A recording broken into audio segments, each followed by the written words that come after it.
And then finally, someone took the time to explain to me why I was wrong for that tweet.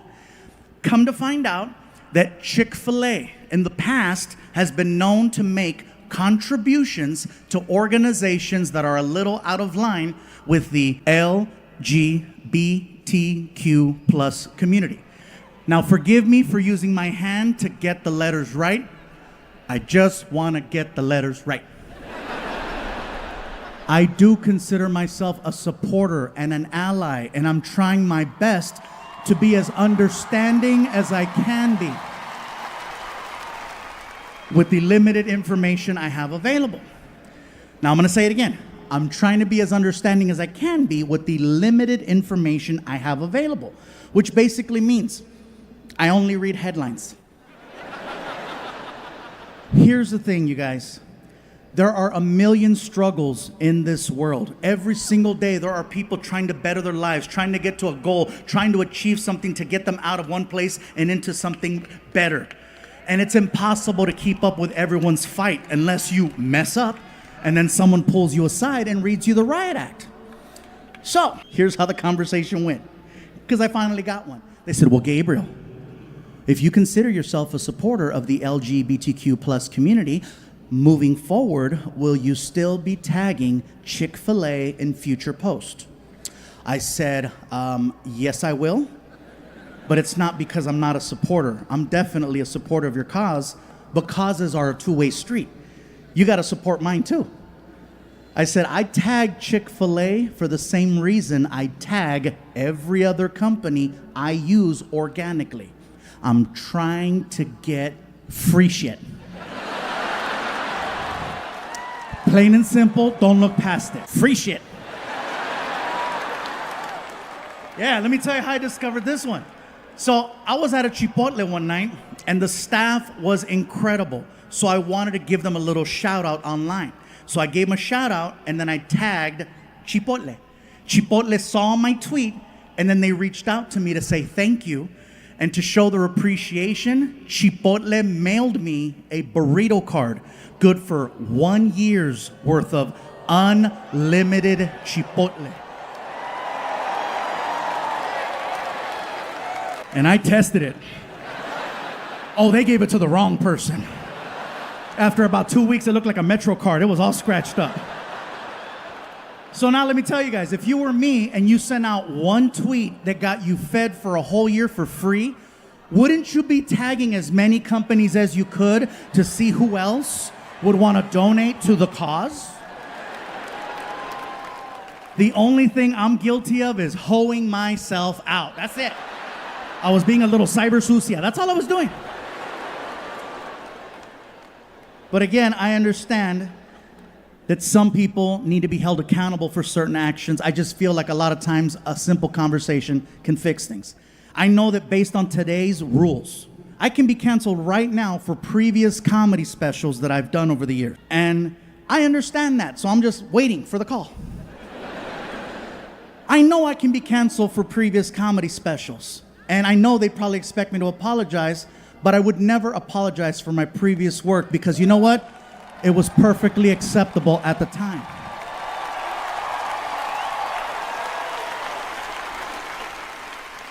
Clearly, there are things I would change now, but at the time, no, there's no way to go back and apologize for that when everything was okay. I want to let you all know right now that there are things about me that you don't know that you're going to find out sooner than later. So basically, what I'm trying to do at this moment is do what my lawyer said and get ahead of it. I offended someone whose name I should have never brought up. His name is Canelo.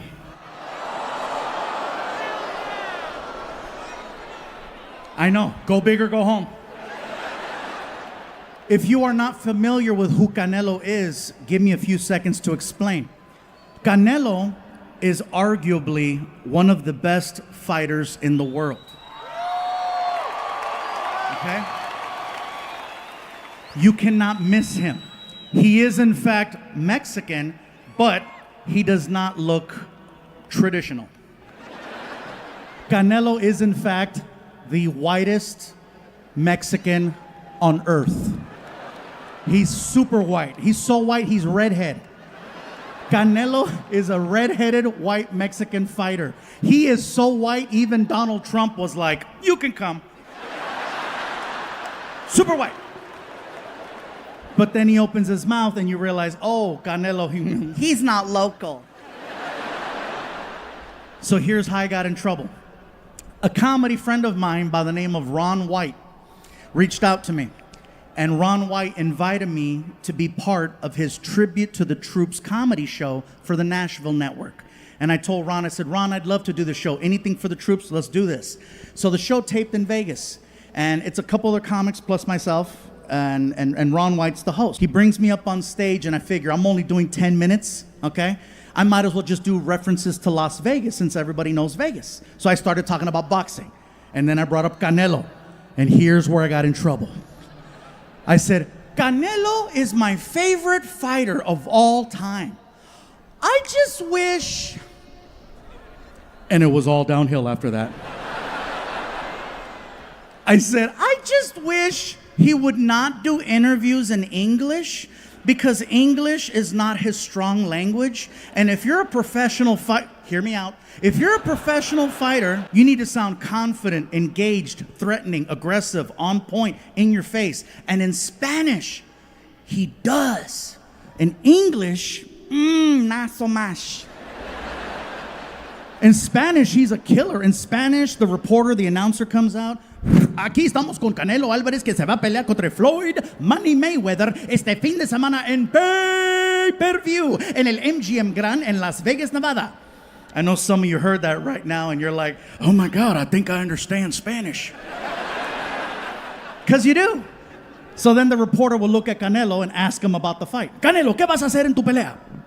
Canelo takes the microphone. He's a man of few words, but he's on point. He looks at the camera and he's like, pues mira, lo pegar así, va a pegar el piso. Shas. Así mero no se lo pierde ese fin de semana en el MGM Grand, Las Vegas, Nevada. Canelo Alvarez contra Floyd Money Mayweather. No se lo pierda. Same exact interview. English. I'm standing here alongside Mexican superstar Saul Canelo Alvarez, who's going to be facing Floyd Money Mayweather this weekend on pay-per-view. Canelo, what is your strategy and your plan of attack going into this weekend's fight against such a technical opponent, if you will? A man who has single-handedly redefined the sport of boxing. What is your plan of attack going into the fight?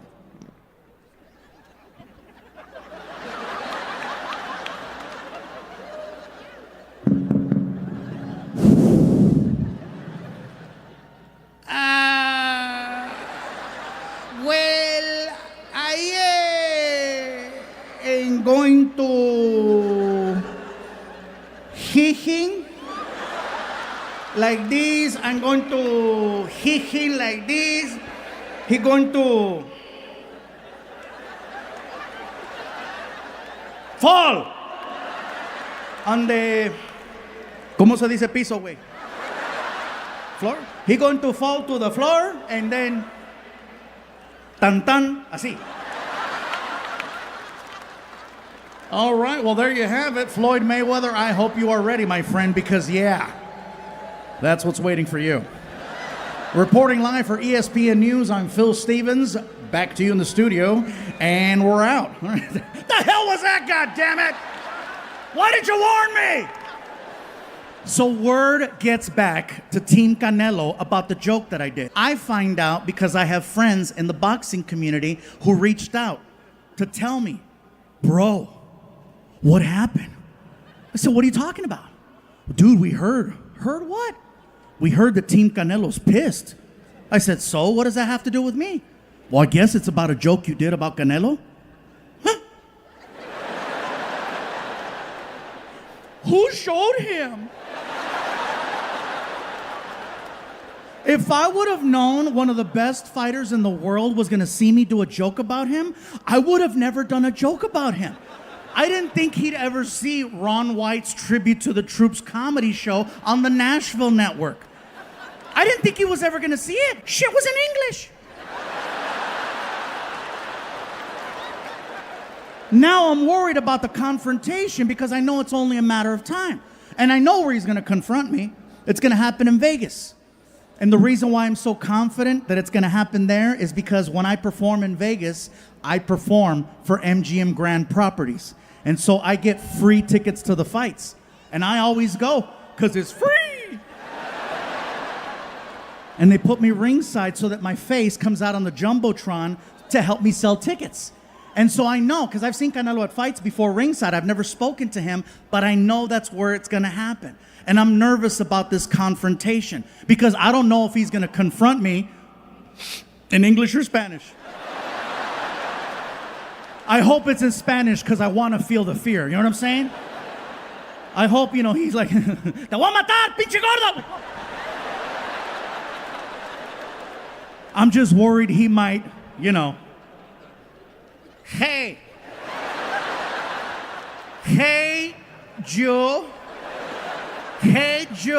fat bitch mother fluffy.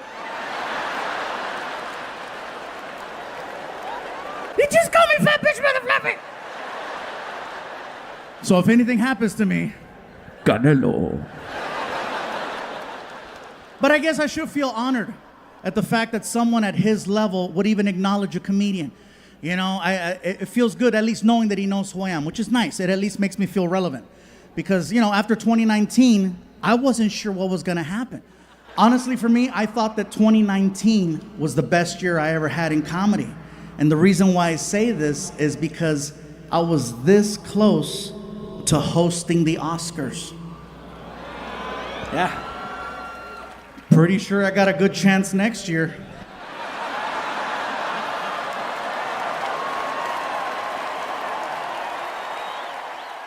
The year that I almost got to host, that was the year that Kevin Hart was supposed to host.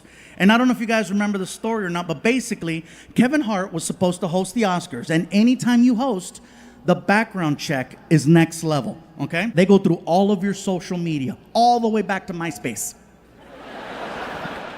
People over 40, you know what's up. Come to find out that 10 years ago, Kevin Hart had sent out a couple of tweets that were questionable. So the Academy confronted Kevin Hart about the tweets. And they said, Kevin, can you please explain? And Kevin was like, yes, I said those things. I acknowledged them 10 years ago, and I apologized 10 years ago. Can we move forward? And the Academy was like, well, good, Kevin. We're glad that you apologized because they've been brought to our attention again, and we need for this to go away. So we need you to apologize. And Kevin said, you can't make me apologize twice for the same thing 10 years apart.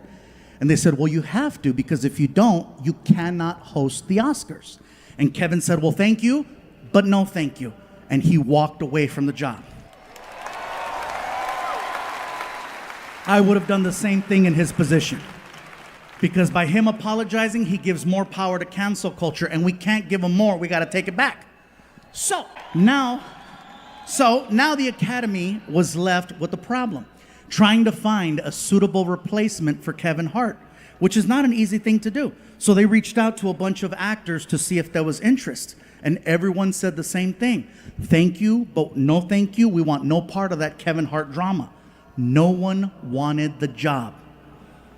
Me, on the other hand, I recognize a job opening when I see one. So I had my manager call the Academy, and the Academy was thrilled to hear from anyone.